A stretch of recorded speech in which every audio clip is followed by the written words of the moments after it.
Pamati-An ni Police Major Jose Nemias Pamplona, Hepe sang Maasin Municipal Police Station, ang Paathag ni Police Staff Sergeant Wilmar Sumpyo angot sa pagkadakop sa iya sa illegal gambling operation sang Iloilo City Police Office o kon ICPO. Sa interview sang K5 News FM Iloilo kay Police Major Pamplona, paagi sa iya eksplanasyon, iya inipagabasehan para sa pre-charge investigation. Dugang pa sini, maayo man nga klase sang pulis si Sumpyo kag gina-comply man ang iya tasking.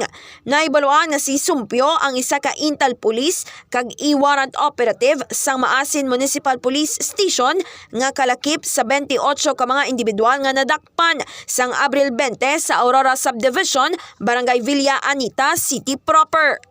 Sa pagka-aresto sang isa ka katapo sang Philippine National Police o kon PNP, nagapatimaan lamang ini nga wala sang may ginapasino ang nagalapas sa layi.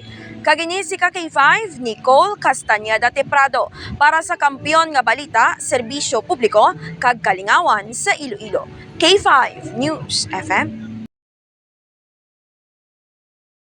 This news is brought to you by: do you feel tired all the time? Do you have frequent infections? Do you have always cold? It's a sign of low immune system. Boost your immune system with Clinica D3 Bio, antibacterial, natural antioxidant, immune system booster. Clinica D3 Bio has vitamin D3, lauric acid, and monolurine to fight against all viruses. Try Clinica Vitamin D3 with Coccus nocifera.